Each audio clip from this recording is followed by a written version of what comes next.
उर्वरित भारत ये केवल हिंदुओं का है और इस जमीन पर हिंदुओं का ही अधिकार है।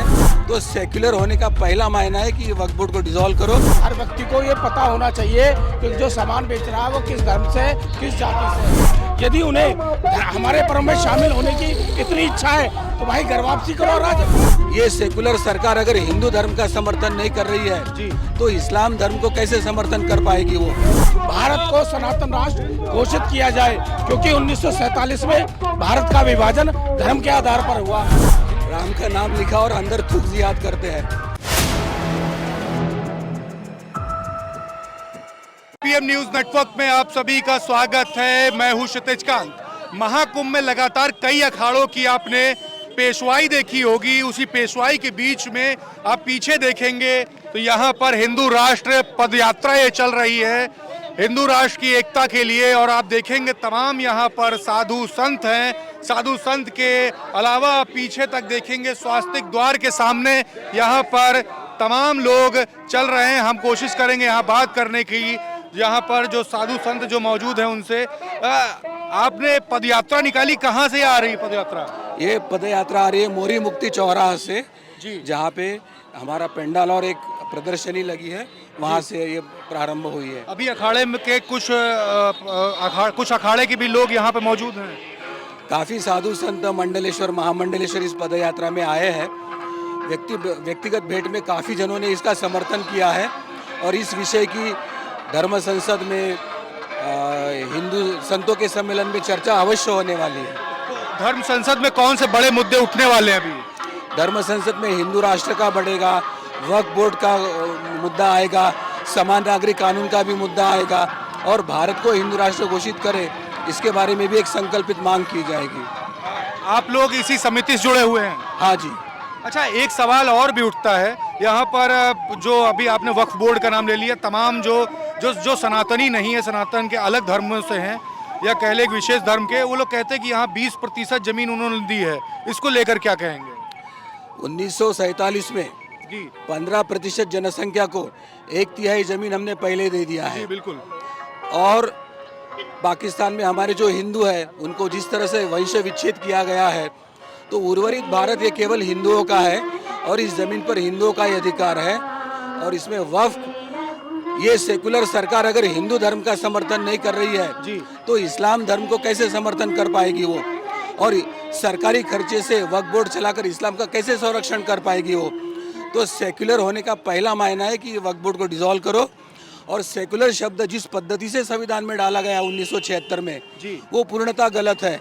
इमरजेंसी थी, 2/3 बहुमत नहीं था, अपोजिशन जेल में था, प्रेस पर निर्बंध थे, जनता जेल में थी।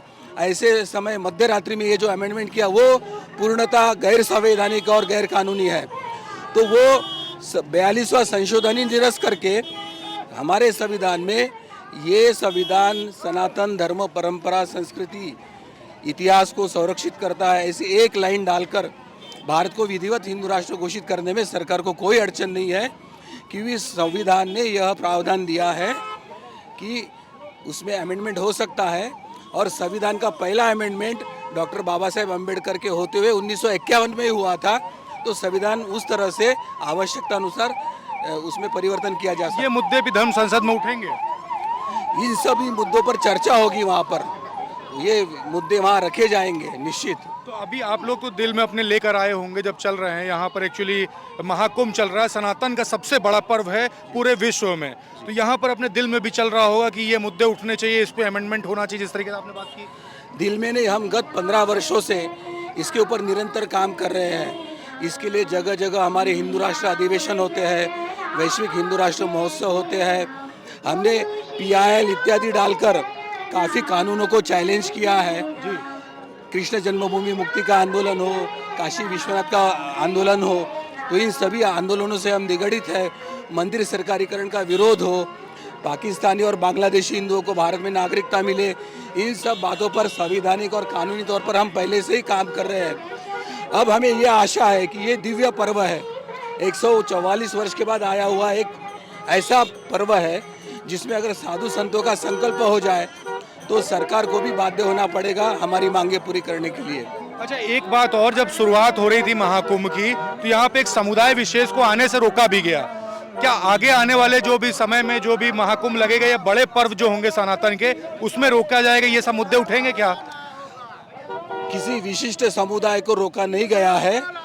कहना ये था कि जिनकी मूर्ति पूजा पर आस्था है, जो सनातन धर्म परंपरा पर आस्था रखते हैं, जो हिंदुओं के साथ भाईचारे से रहना चाहते हैं, जो थूक जिहाद को नहीं मान्य करते, जो लैंड जिहाद को नहीं मान्य करते, जो जिहाद यानी हिंदुओं को, काफिरों को मारो, मूर्ति पूजकों को मारो, ये जो मान्य नहीं करते हैं, ऐसा कोई अगर अल्पसंख्यक निकला तो वो जरूर आ सकता है। बिल्कुल।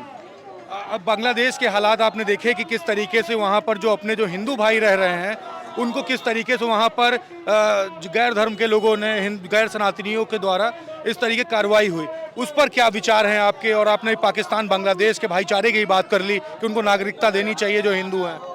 सबसे पहली तो ये बात मान्य करना चाहिए कि इतिहास किसी भी पंथ की, धर्म की मनोवृत्ति का एक आईना होता है। और सनातन धर्म परंपरा ने आज तक के इतिहास में किसी को धार्मिक आधार पर प्रताड़ित नहीं किया और उसके विरोध में संघर्ष नहीं किया। जिन्होंने हिंदुओं के ऊपर आक्रमण किया उनका ही उन्होंने प्रतिवाद किया था। परंतु अन्य अल्पसंख्यक, चाहे इस्लाम हो, क्रिश्चियन हो, इनका इतिहास ये बताता है कि आप हमारी आस्था को नहीं मानते तो आपको जिजिया देना पड़ेगा, टैक्स देना पड़ेगा, आपको कन्वर्ट होना पड़ेगा, नहीं तो आपको जीने का हक नहीं है। तो इतिहास ये बताता है जो अभी बांग्लादेश और पाकिस्तान में हो रहा है, अब वो भविष्य में भारत में ना हो, इसलिए सभी साधु संत, सभी अखाड़े बहुत व्यथित है। ये कुंभ शुरू होने के पहले जिस तरह से ये दावा किया गया ये कुंभ की भूमि वक्फ की है, तो सब साधु संतों के मन में बहुत रोष आया है जी। सब बहुत गुस्से में है जी। सबको अब ये संकट की पता चल गया है कि कल ये भारत पर दावा बोलने वाले हैं।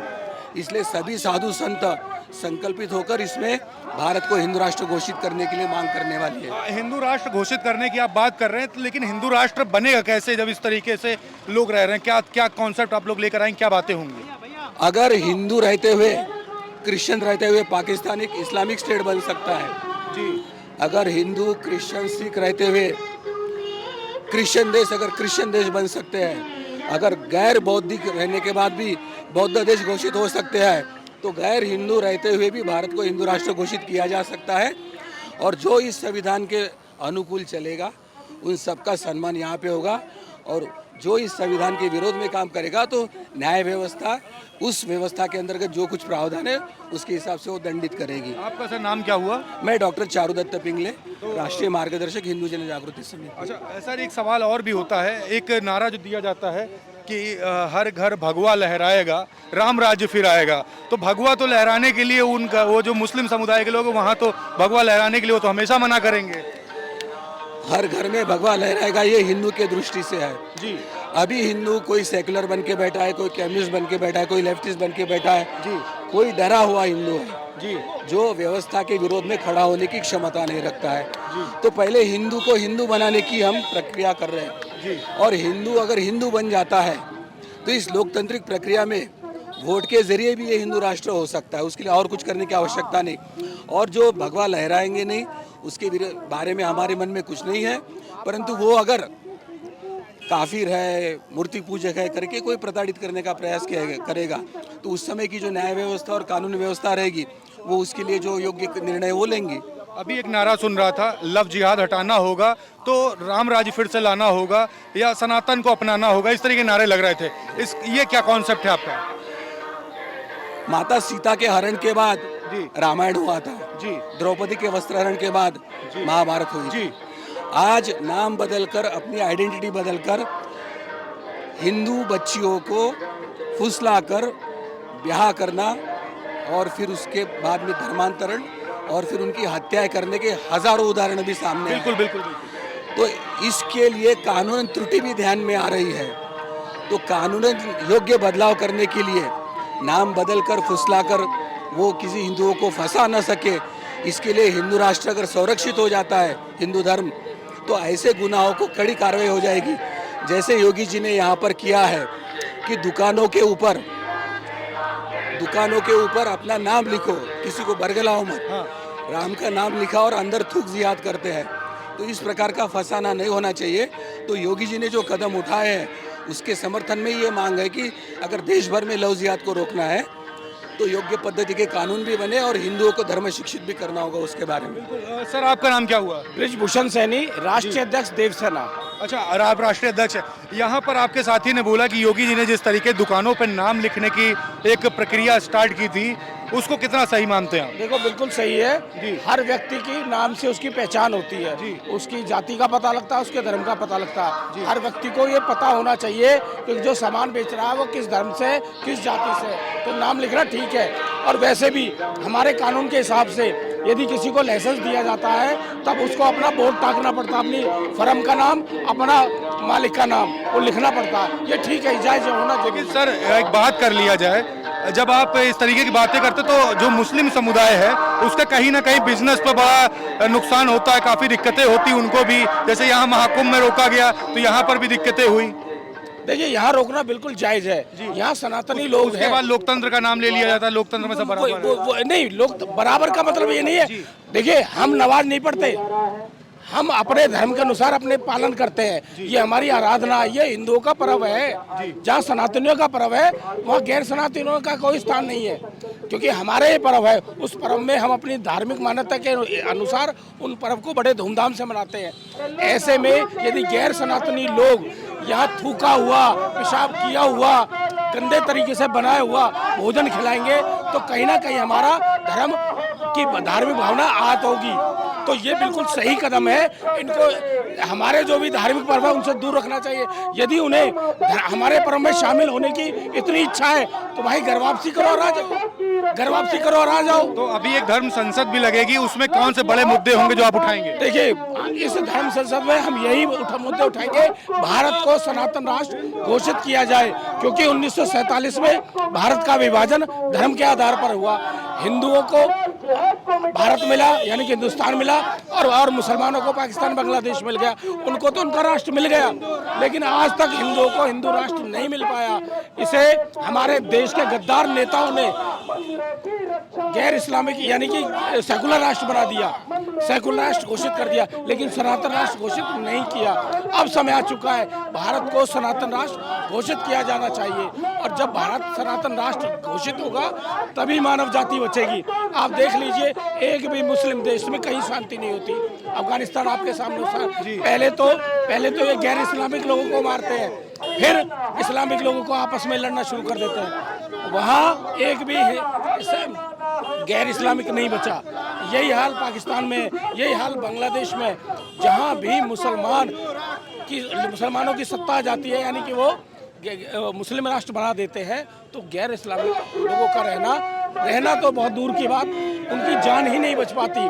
आज जो बांग्लादेश के हिंदू हैं उनके पास केवल एक मुद्दा है, हम अपनी जिंदगी कैसे, अपना जीवन कैसे बचाएं। इज्जत तो बच नहीं रही। आने वाले 10 साल में यदि हम सब लोग एकजुट नहीं हुए तो हम हिंदुओं की आखिरी पीढ़ी सिद्ध होंगे। क्यों होंगे? क्योंकि इस देश में 12 करोड़ रोहिंग्या और बांग्लादेशी अवैध रूप से रह रहे हैं, जो कि देश के दुश्मन हैं। और हमारे मूर्ख नेता इन्हें पालने का काम कर रहे हैं। जिनको गोली मारनी चाहिए थी, जिनको देश से बाहर निकालना चाहिए था, उन्हें हम पाल रहे हैं, राशन कार्ड दे रहे हैं, वोटर ID बना रहे हैं, राशन दे रहे हैं, मकान दे रहे हैं रहने के लिए, जबकि ये देश के शत्रु है।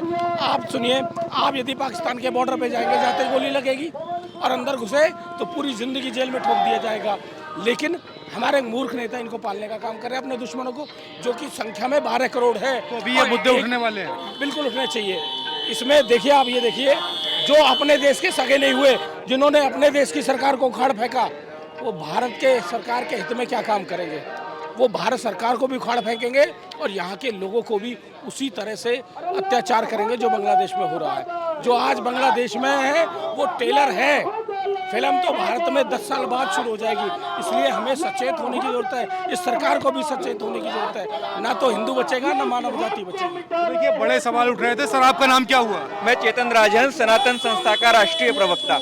अच्छा सर, एक बात हो रही थी यहाँ पे धर्म संसद को लेकर के, धर्म संसद में कौन से बड़े मुद्दे उठाने जा रहे हैं आप लोग? देखिए, सबसे महत्वपूर्ण है सनातन धार्मिक बोर्ड बने। हाँ। हमारे यहाँ सारे जो मंदिर है, ये मंदिर हमारे राजाओं ने भव्य दिव्य ऐश्वर्य संपन्न बनाए थे, लेकिन आधुनिक काल में इसका अधिग्रहण हुआ है सरकार के द्वारा। तो हमारे मंदिर सदैव धर्म का स्थान रहे हैं। मंदिर कोई कार्यालय नहीं है कि सरकार उसको चलाए। मंदिर भक्तों के द्वारा चलाना चाहिए।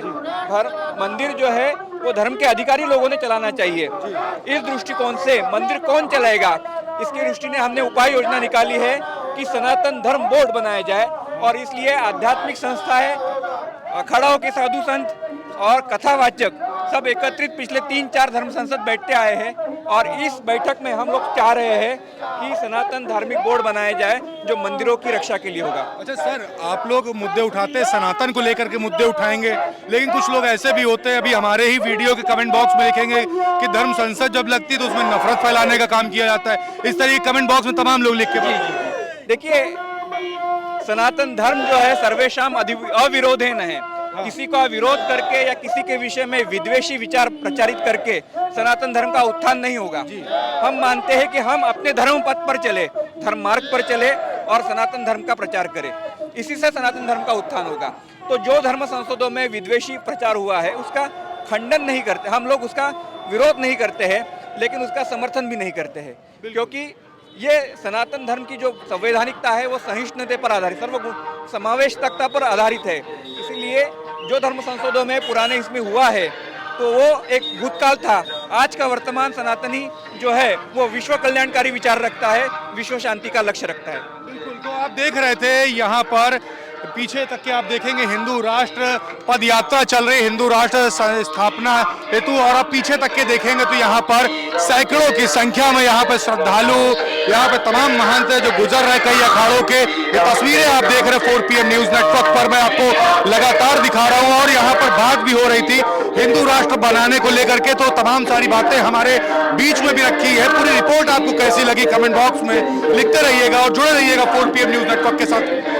ग्राउंड रिपोर्ट के लिए यहाँ महाकुंभ से जुड़ी हुई तमाम अपडेट्स आप तक मैं पहुंचाता रहूंगा। मैं हूं क्षितिज कांत, कैमरा पर्सन शुभम के साथ 4 PM न्यूज नेटवर्क के लिए धन्यवाद।